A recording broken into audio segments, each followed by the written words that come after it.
And here's my result. As in, bare face siya. As in, wala. Yan.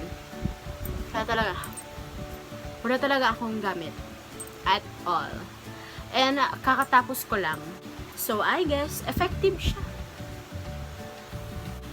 So, don't forget to subscribe, hit the notification bell para updated kayo sa aking mga susunod na vlogs! Ding, ding!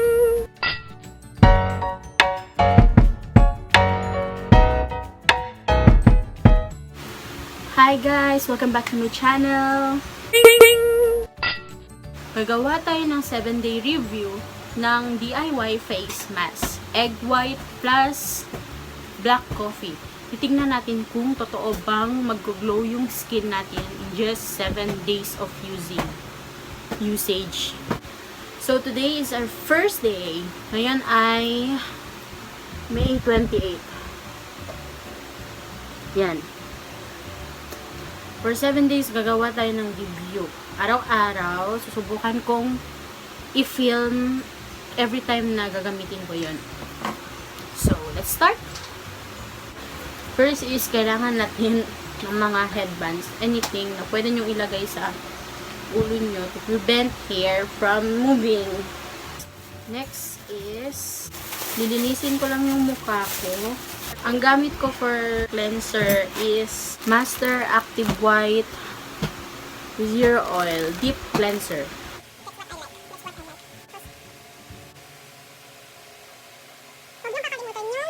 Hindi talaga ako mapa-skincare na tao. Pero gusto ko din mag-glow yung mukha ko. This is, ipiprepare ko na yung DIY na face mask. Here is egg white. Isang piraso lang to siya. May nakita kasi ako sa YouTube na ginamit niya is 3-in-1 coffee. Tapos hindi naging effective. Tapos may nakita ako na ginamit niya na pure black na hindi 3-in-1. Nag-glow naman siya. Ang gagamitin ko ngayon is okay na siguro ito, dzai. Actually, mabango siya. Yes.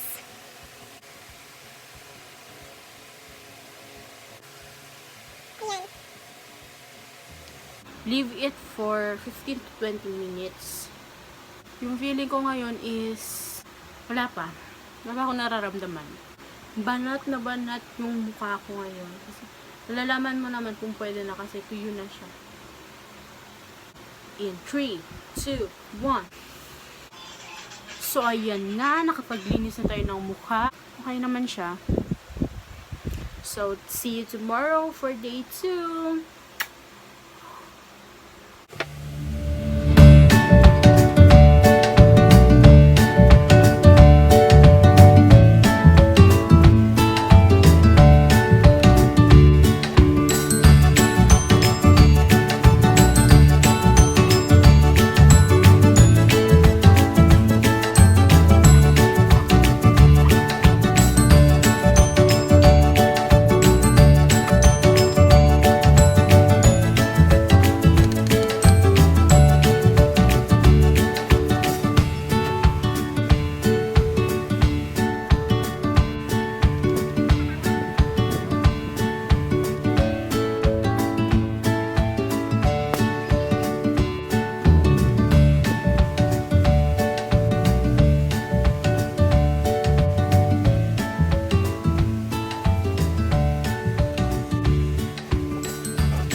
So, ayun nga mga dzai. Kakatapos lang natin sa ika-7th day natin sa ating DIY face mask. And here's my result. As in, bare face siya. Nag-lip tint lang ako para hindi ako magmukhang putla. Pero, sin, hala. Yan. Wala talaga akong gamit.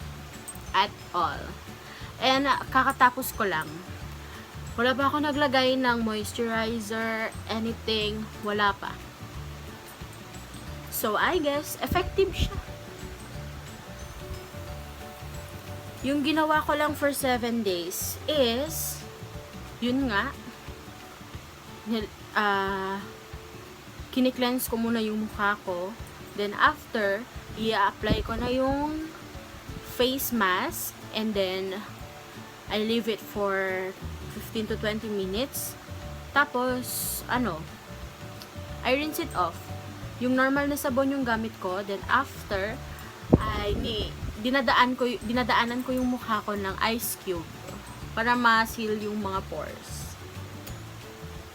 So, kayo nang humusga kung totoo nga ba yung DIY na face mask.